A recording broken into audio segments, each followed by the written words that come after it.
Són 2:45 del migdia, segon cafè del dia i a gravar. No us penseu pas que sóc un addicte a la cafeïna, El meu cervell s'activa sol sense cafè. Bueno, va. He dit bueno, sí. El bueno se m'escapa a vegades, no n'estic orgullosa. Bon dia o bona nit! Últimament amb YouTube m'ha passat una miqueta com amb els meus diaris. Març del 2011. Hola, diari! Quant de temps fa que no ens veiem? Desembre del 2014. Diariet! Quant de temps, Em sap greu haver-me oblidat d'escriure com ho feia abans en aquests darrers mesos.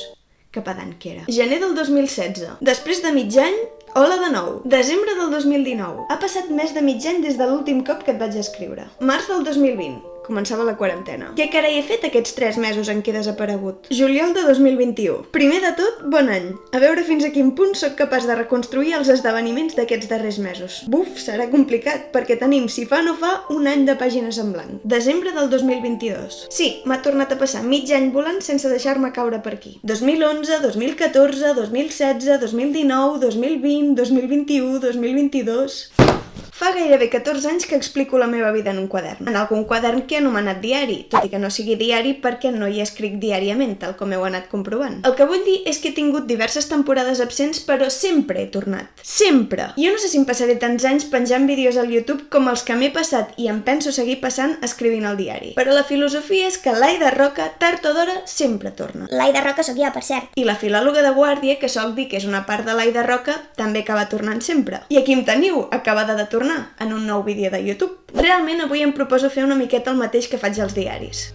A explicar què és de la meva vida. De la meva vida com a filòloga de guàrdia, més concretament. Primer de tot, si em seguiu per Insta o per TikTok, ja sabreu que no és que m'hagi esborrat del mapa. Allí no he parat de penjar contingut. També aparec de tant en tant a Random, un programa de l'X3, del nou Super 3. I he anat fent xerrades a diversos llocs, allí on se m'ha volgut, bàsicament. Una miqueta d'espam. Si em voleu contractar per una xerrada, sigui en un Insti, sigui on sigui, em podeu enviar un correu a cosesobreelcatalà@gmail.com. Final de l'espam. Aquí a YouTube tampoc és que hi hagi reaparegut com un fantasma, perquè el 18 de desembre vaig penjar la col·laboració que vam fer amb la Laura, del canal Coach Polyglot, i després vaig pujar retalls d'aquell vídeo. La veritat és que va sortir una conversa bastant interessant, però tampoc m'esperava menys d'una xavala que és de Torelló, viu a Alemanya i parla 8 llengües. A veure, m'ubico. Sí, m'ubico llegint el guió del vídeo. Què us he d'explicar? Comencem per la notícia bomba. Potser m'he flipat una mica dient notícia bomba, I ja ho valorareu vosaltres. Aquest desembre vaig fer un cop de cap que crec que ha marcat un abans i un després a la meva vida. M'he fet autònoma! Oficialment. Dels que paguen quota d'autònoms cada mes. Dels que són la riota d'aquest país perquè depèn de com treballen més que respiren. En certa manera, filòloga de guàrdia s'ha convertit en una empresa integrada per la meva persona...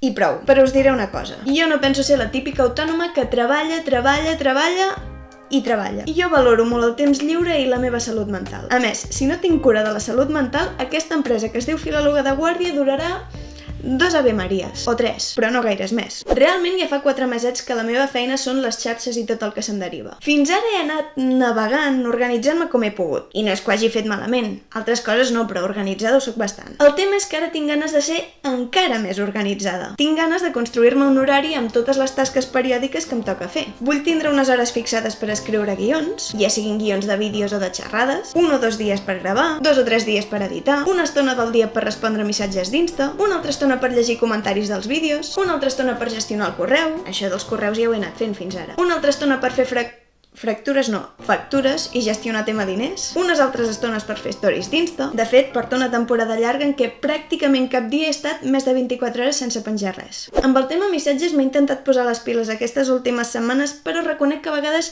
me n'arriben molts, col·lapso i no en respon cap. És que en un sol dia em poden arribar a escriure entre 50 i 100 persones, i jo sóc una. I faig el que puc. Com a objectiu del 2023 m'he proposat respondre més missatges. Ara, respondre'ls tots no sé si serà possible. D'altra banda, he de decidir quins dies estipular per fer publicacions d'Insta. Jo crec que de moment intentaré fer-ne mínim 3 cada 2 setmanes. I potser les faré divendres, dimecres, diumenge...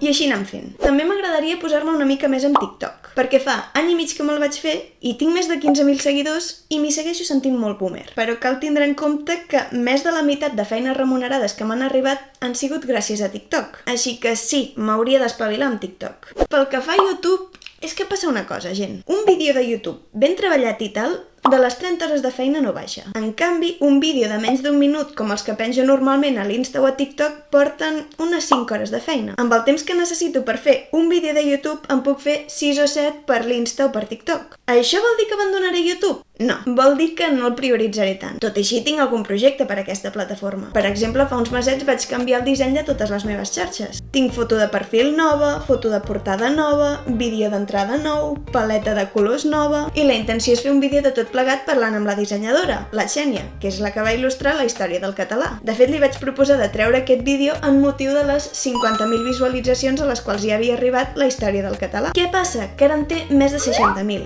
O sigui que fer un vídeo per celebrar que hem arribat a les 50.000 visualitzacions ja no queda bé. Hem badat, o he badat jo. La culpa és tota meva, a veure. Encara he d'acabar d'escriure en el guió, hem de trobar un dia per quedar, gravar, editar... Hi ha força feina, així que no puc posar una data concreta per a aquest vídeo. Només us puc dir que intentaré embolicar la Xènia perquè tard o d'hora el fem. També tinc apuntat fer un vídeo sobre la dièresi, un altre sobre l'obsessió que té la gent per l'ortografia, i fa mesos que estic preparant un blog, un videoblog, sobre una cosa que encara no us puc anunciar. És top secret. Us avanço que serà un blog llarg, suposo que durarà com un documental. I també us avanço que encara no l'he acabat. Fa mesos que l'estic gravant i encara em queda una mica per seguir gravant episodis. Qui diu una mica diu uns quants mesos més. Sento no poder-vos en dir res més. Us deixarem la intriga de moment. Sigui com sigui, aquest 2023 aquí a YouTube una mica també en veureu. Procuraré que sigui així. Aquest vídeo m'ha quedat una mica com una campanya electoral, no? He fet moltes promeses, o he promès que intentaré moltes coses i veurem on arribo. És que tot depèn també dels projectes remunerats que sorgeixin, perquè la cosa va així. Quan tinc hores lliures les dedico a les meves xarxes, però quan hi ha feines remunerades i m'ocupen tot el temps, jo prioritzo les feines remunerades, les feines que em paguen. Perquè de l'aire no es viu, que m'explico? No res, crec que he fet una bona repassada de quin és el meu panorama actual. Crec que ho podria tallar aquí. Apa, família, a reveure!